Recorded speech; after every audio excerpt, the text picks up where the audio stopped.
So I'm here with Ryan, and Ryan is a crawl space DIY ninja. Yes. But really, what he is he's serving our nation in the Air Force. And Ryan, I'd like for you to tell everybody a little bit about yourself, and so that way they get to know you a little better. Absolutely. Hey, thanks for having me, Michael. What an honor. And thanks a lot to the Crawl Space Ninjas. And to be called a DIY ninja, that's an honor. So thank you for that. You're welcome. Yeah, so as Michael said, my name's Ryan Carson. I'm currently stationed outside the Washington, D.C. area. I'm in the United States Air Force. I'm active duty. And I have a privilege of, serving the Air Force in a unique way. I'm in the Air Force Band and a musician by trade. So I really wanted to get my story out to everybody that, like, if a musician / singer can do this, man, you guys can do this. So I'm excited to share my struggles and my lessons learned. Well, and Ryan, I watched one of his videos. I'm going to put a link to your YouTube channel down below, if that's okay, Ryan. I'd like for people awesome. to check you guys out. It's a great recruiting tool for the Air Force, of course.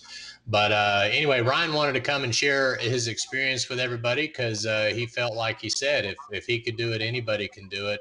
And so, why did you encapsulate your crawl space? What about it that caused you to need to do that? So we noticed some cracking in our walls, and we had a foundation person come. We figured the walls were kind of sinking, and when they looked in the crawl space, those crawl spaces, even though mine was a little bit larger, you don't go to those, right? You just don't go visit your crawl spaces. It's just not something you do. At least I didn't. And they came back up and said that the moisture levels were really high, and the wood had mold on it, and that it looked as if the foundation had actually sunk. Well, that wasn't the case. What had happened was that there was actually some floor joists that had gotten so wet that my main support wall in the kitchen had begun to shrink.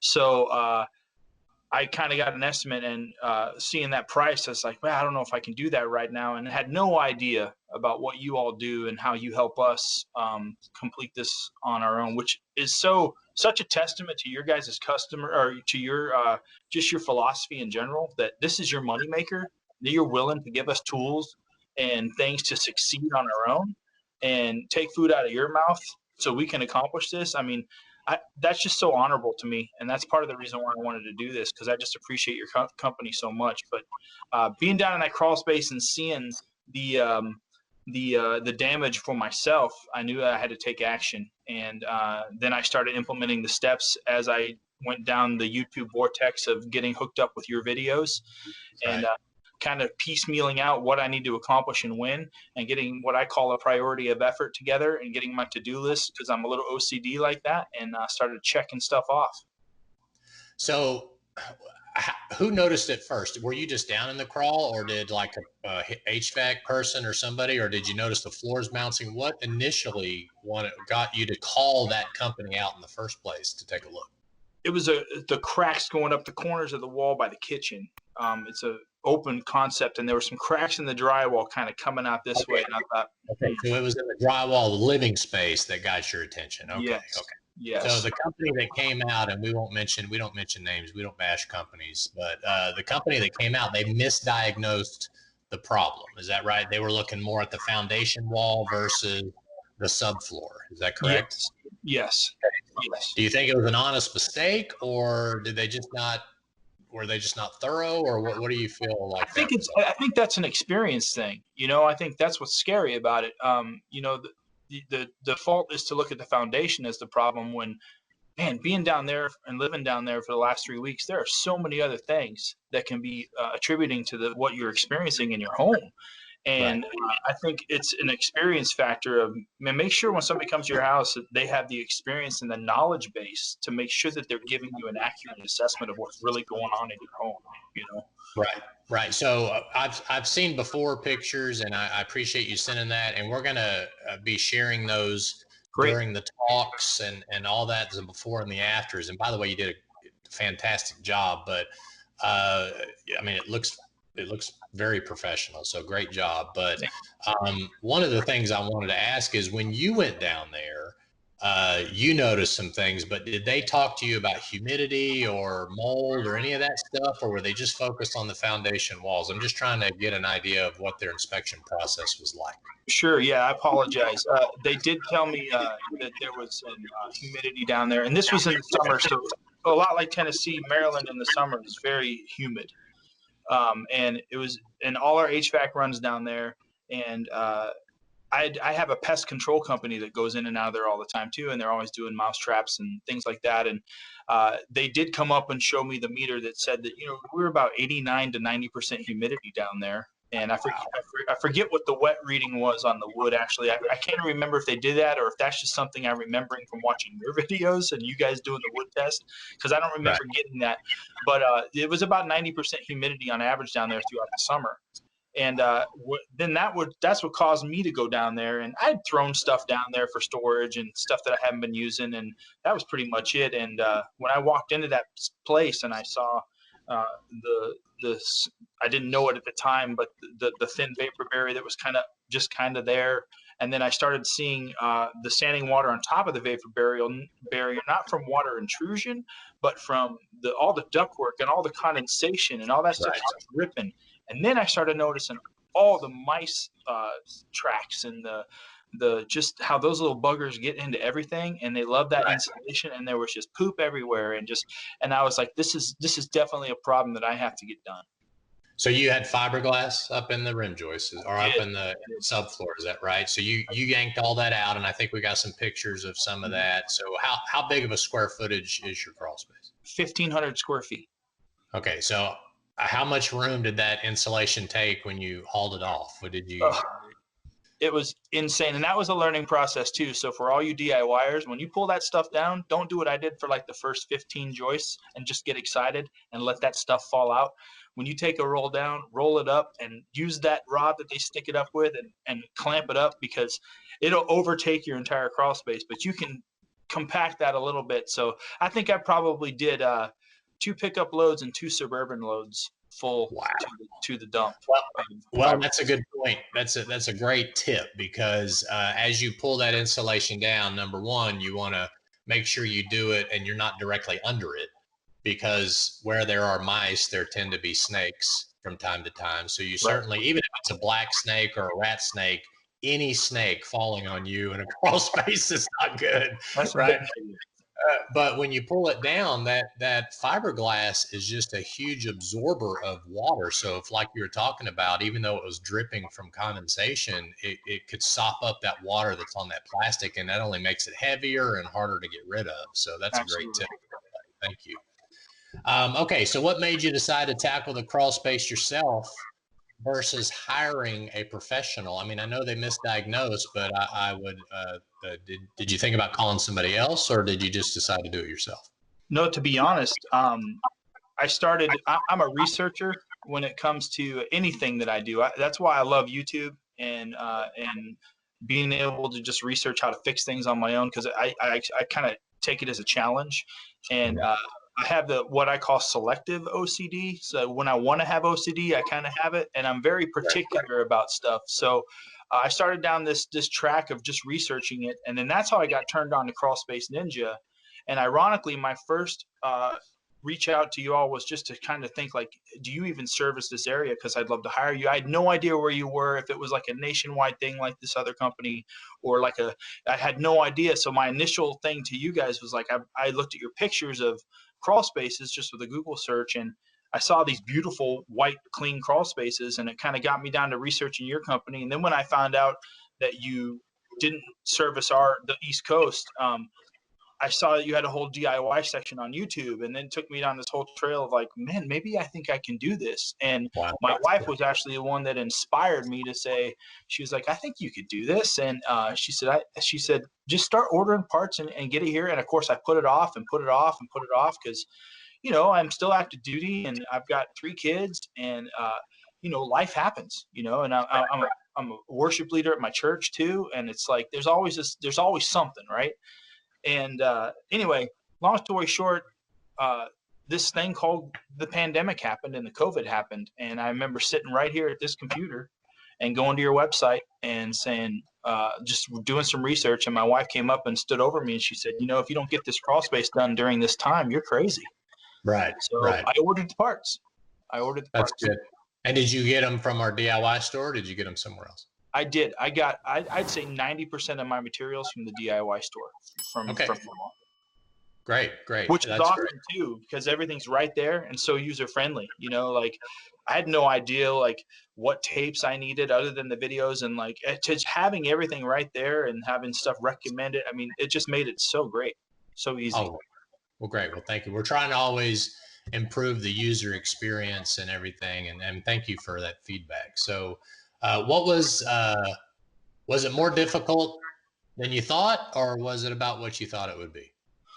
I got to be honest, I didn't know what I thought it would be. I know it was going to be a mess, but I've never been so sore in my entire life. And to everybody out there who's hiring crawlspace people, and especially Crawlspace Ninja, and just can't plug them enough. I mean, there's a reason why you're paying for what you get. It is hard work, just labor intensive. You know, it's just you're down there. I'm lucky enough that my crawlspace it's about 6 feet at one end height if I'm standing in the joist, and about 4 feet at the other end. So it wasn't a lot of, but you know, I'm like you. I'm almost 6'2", and crawling around down there on my hands and knees. When you're not used to that. That was a significant thing. But once I started chipping away at it, and it's very sequential, right? If you do it the right way, and you can have little victories every day is what I call them. And just like day one was getting that insulation out in the debris, and then that was a victory. And I had a whole checklist because I love checklists, and it was just fun to see the progress in real time. And then not even tracking that, oh, I'm going to install the DHU too. I wasn't even there yet down my YouTube research. So all that stuff was coming up, which I'm sure we're going to get to. But yeah, that's great. That's great. It's funny. The one of our franchises down in Columbus, Georgia, he's ex-Army. He was an officer in the Army, worked for Pratt and Whitney, just built, worked out every day and all that. And part of the franchise process is you come to Knoxville and we send you out with the ninjas to work, right? And you go out there.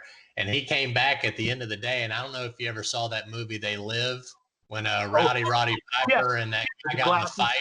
Yeah, and they were walking in the hotel, and he looked like somebody beat him half to death. And this is somebody that was in shape, you know, so it is tough work. I mean, we're so blessed to have great ninjas that do that day in and day out. It's really tough. So. That's what I'm saying. I almost liken it to my wife, the day I was putting the Anivet cleaner in, and I had the whole suit on and my PPE, and I had this gigantic backpack sprayer, and I didn't have the right equipment for that, but I was trying to make it work. And I came out of the crawl space at one point, and I looked at my wife and I said, "This is worse than a deployment." And she laughed at me, and I said, "I'm so miserable right now." And I've done 6 deployments to like 32 different countries, and I said, I'd rather be in Afghanistan right now, I think. Oh. And, so there was definitely moments where I second guessed my body and what it could do. That's for sure. Yeah, well, thank you. And you know, we're not trying to scare you off. If you're looking at DIY, of course, we're just letting you know the real part of what happened. So I appreciate you sharing that, Ryan. So, okay, so we already talked about where you got the products from. So tell us, what was the first thing you did in the crawl space? Did you yank out the insulation? Did you yank out the vapor barrier? What exactly did you do first? Sure. So the first thing I did was I removed all the debris that was down there, and you guys got some great videos on that too, like what not to put down there, and just it become a dumping ground of like different things, nothing really usable. And I got that out of there first. That was the first step, was just getting the area cleared out so I could really look and see what was hiding. The next step was I took that entire old vapor barrier up to see if there was anything underneath it that maybe I needed to address after watching the videos, being able to dig deeper. Like, was there any standing water? Was there any kind of a thing that I could see that was a deeper problem? And thankfully there wasn't. And then it was the insulation. And that was kind of like the first couple of days right there. Right. And it took you, I mean, 1,500 square foot is not anything to sneeze at. That's a good sized crawl space. So you figure that's a lot of fiberglass that you have to remove, and a lot of plastic. And then you know, we kid around, but contractors, especially during building processes, they'll use the crawl space as the garbage can. So Right. I found, you know, beer cans and all kinds of stuff shoved underneath the plastic, and you just never know what you're going to find. So it's good that you got all that cleared out. Now, this was unique. I wasn't expecting to read this, but if what I understand, you soda blasted the crawl space. Is that right? I did. Okay, because we get questions all the time about where do I get a soda blaster, and honestly, the only place I know is to buy them. But I assume you rented it or something. Is that correct? No, I actually bought one. Oh, did you buy one? Okay, I very good. did. I bought a lower grade, like 15-pound portable. It took me a little bit longer. I don't have a fancy fan nozzle or anything like that, but I was able to make it work for about 99 bucks to buy a soda blaster and still remove the mold. And it took me about 120 pounds of soda, I think, total. That's great. To do the downstairs, the joists. And yeah, none of that, like what I said about the cleaner and the suit and even the soda blasting, it's taxing, but none of it's scary or like should prevent you from doing it. It's really rewarding, actually. Like, that's why I love doing stupid things like mowing my grass or vacuuming, because I see that instant like gratification. And that's what with crawl space encapsulation and mitigation of this stuff, man, there's nothing more satisfying than soda blasting a floor joist and seeing that stuff just disappear and seeing that beautiful wood underneath. And at least for me, maybe I'm a little crazy, but I just loved watching that in real time. And I got down to the last joist, and I think that the soda blaster finally took a digger. So it made it most of the project, but I'll take it for $100. So absolutely. So did you get it locally at a store? Or did you order it online? I ordered it on Amazon, believe it or not. Oh, okay. Okay. I did. I ordered it on Amazon, and same with the materials, and they just came right to the house, and I was able to just fill it up, do a little bit of time, fill it up, do a little bit of time, and it was done before I knew it. Well, I tell you what, if you don't mind, after the video, why don't you share the link with me, and I'll make sure to put it in the description so that way people want to do that themselves. Because the only one I know about is the commercial one, so I'm learning too about this because I didn't realize there was a $99 product out there. So that's great information. So, all right, so it's been done how long? How long has the encapsulation been complete? About a week. Okay. Have you noticed any benefits yet? I finished it on Mother's Day. My wife said that's what she wanted for Mother's Day, was the crawl space finished. That's great. That's great. Have you seen any benefits in that short of amount of time yet, or are you still just getting everything dried out at this point? First of all, it's awesome down there now. In the downstairs, I feel like the downstairs is a lot more consistent in temperature so far. We're still not into the hot season yet. Today's, I think, the hottest day we've had in a couple weeks. It's going to be 85. But so I'm excited to see how I had to put a new AC unit in last year. And I'm excited to see the difference with all that stuff going through that crawl space and the massive holes that I saw that weren't sealed. And I'm really anxious to see how my bills decrease. The air quality downstairs feels different. There was a lot of dust after doing all this, and then after we've dusted, it's been days, and there's not as much dust downstairs, if that makes sense. So there's definitely been some, and man, Michael, more than anything else, it's like it's one of those things that you don't see, but it's done, and it's done right, and you can't put a price on peace of mind, right? To where you're sitting in your living room and what's underneath you is dry and there's no mold and it's done right? So that's my biggest benefit I think I've seen from it, and my wife has seen from it too, that we know that it's done and we know that it's done right and we know that we're safe. That's great. And that's kind of what we try to preach, is a worry-free crawl space. And it sounds like you did everything. You took care of the humidity. I even saw pictures of you spray foaming major penetrations of the HVAC going through the block wall and plumbing going through the block wall and different things. So you're keeping, rodents and pests and bad air out of the crawl space in order to keep that dehumidifier running less, which saves you money. So that's wonderful. And like I said, we're going to be throwing pictures up as this interview goes on to show people. But okay, so let's see. Are you ready to become a Ninja franchise after you get out of the service, or I was thinking I'm almost done. I don't know. I might find a new calling here. I might find a new calling. Be the first opera singer in the crawl space, I guess.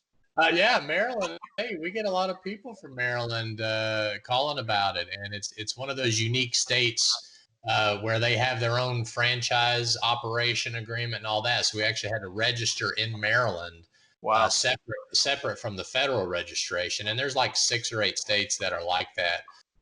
But yeah, we're ready to go whenever you're ready, Ryan. So hopefully, when you get out, that'll be your present to yourself is Yeah, creating a franchise up there. So. that'd be cool. That would be cool. So last question for you. What other tips, tricks, let us know what we could do. Did you see something that we could do better on our end? Please take the floor and let everybody know. So, Man, I was excited for this part because I'm a lessons learned guy. And, as you know, from your days in the Navy, that's how you get better. And I love to share those things. So first tip would be to buy or get that pro foam setup from you all with a gun. That makes a big difference instead of using those stupid cans with the straw. They clog you halfway through. yeah, That foam gun's a major step when you're talking about filling 90 to 120 rim joists, right? So yeah. in those big caches. So that's step number one. Either buy it or rent the Hilti for fastening that vapor barrier to the wall. Mm-hmm. You think about just dust control alone, like making sure your seal is good on that wall, and that alone is worth the cost savings to me. But the time factor of just boom, boom, boom. Once you get to that point in the crawl space, you appreciate something that is like quick and that you don't have to really think through. And but just I think back to if I would have had to drill every single hole, which there's nothing wrong with that. You can do it. It's just more kind of time consuming. Right. But then sweep away that dirt. It's just a thing. It's just another step. And I'm about mitigating steps. And I just appreciated the tool that I rented from you all. And not only that, but you all showed me a lot of grace because the shipping times are so weird right now. And it was back ordered and then it arrived a little bit earlier than I thought. And then, but you guys worked with me on that. And I'm forever grateful for that too. You helped me really succeed on the project with that. And so definitely those two things. Don't skimp on your plastic. Get the right plastic. The stuff that they sell at the DIY store is amazing stuff. I mean, it's super thick. It's wicked thick. Buy the right plastic. Take your time. Pay attention to detail because it's important. You just don't slap up these things and just put tape on the wall without taking the necessary steps to make sure it's done right because you're just wasting your effort. So take the time to do it right. Pay attention to detail. Pay attention to the videos and the steps that they show you, and take your time. Take your time and do it right because in the end, it makes the job easier when you're seam tape in straight lines that are symmetrical and nice rather than some crazy cut that you did because you're being hasty. So those are some big takeaways. Get the proper PPE too. Get you some knee pads. You won't last more than a day without knee pads down there. And Well, and your crawl was pretty tall too, and you still use the knee pads. Is that right? every single day, Yep. and get the right face mask and the proper PPE because that's important to take care of your body and make sure you're being safe. Safety glasses, that kind of thing. That's not just because I'm in the military and I have to say that. That's like the real deal. So you'd hate to get your crawl space great and be sick for the rest of your life because you didn't wear the right stuff. So Right.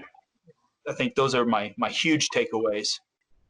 Well, and I think you're right on the tool. One of I mean, we recommend applying a Christmas tree fastener or a nail, a Hilti nail every 16 inches. And if you got a 1,500 square foot crawl space that's 150, 160 linear feet, and that's like if it's a rectangle, right? So if you got all these weird angles and all that, it's just very time consuming. And if you're a DIYer and you're trying to knock this out in a couple of weekends, it could really make that project extend 6-8 weeks, right? If you don't have the right tools. 100%. Yeah. And you'll get a taste of that too. And don't put that fiberglass back up in those joists either, and when I switched to that foam board, that was a big learning experience too. Like, that's when I kind of knew I made the right decision on the tool, because I did not do the foam board tool. And now I wish I would have, because I did, TapCon every one, and it just got to be really time consuming. And when you're by yourself, also, it's so hard. I think you even did a video on this, Michael, like showing like what you have to do and like grabbing the thing. And I saw that after the fact, unfortunately. Right. And, Right. it's a real thing. And if you're trying to do all this by yourself, which I did the entire project by myself, you don't have a buddy to hold the board up for you. It's a lot easier just to shoot that baby in there than drill a hole and then have that board shift just enough to where you can't find the hole, and then you're frustrated and you've added another 3 hours to your project by the end of the day. So that's right. Well, and I appreciate you bringing that up, and I'll make sure that's in the description, that video that you're talking about. I took a hammer drill versus Hilti masonry fastener, and I kind of showed the difference in how quickly one can be applied. And I'm not used to doing it every day, and I couldn't get the nail reseated in there. These ninjas, I think I'm a little bit better than you, Michael. I'm just saying. You might be. Yeah. These ninjas, they're one-handing it. They're like, pow. I'm like, man, I can barely pick that thing up with 2 hands, right? I've been in the office too much. So, but that's great. I did have a question. Speaking of doing it by yourself, did you use butyl tape to help on the vapor barrier, or was the fastener gun good enough to where you could do that by yourself? No, I did do the 2-inch butyl as well. Okay. I did the nicer stuff with the dual, and that's the other tip too. Don't think you're going to unroll 50 feet of that at one time by yourself. Cut yourself some strips, get a manageable piece of that butyl tape, put that up, and then that vapor barrier is a lot easier to manage one section at a time. I try to do like 3 or 4 foot sections because I don't have somebody to eyeball it for me, right? So that worked great, and that held it plenty. Then coming back with that tool just really sealed the deal. And yeah, you're right. Like bringing a hammer drill against that tool is like bringing a knife to a gunfight. So it's awesome, man. It's awesome. That's right. Well, Ryan, listen, again, thank you and for your service in the military, and please tell your wife thank you, and your kids thank you for letting you go down there and do all that work for us. And really appreciate you, and just let us know if you need anything else. Okay. Thanks, Michael. I appreciate it. Thanks, Crawlspace Ninjas. You guys are awesome. All right. Thank you so much.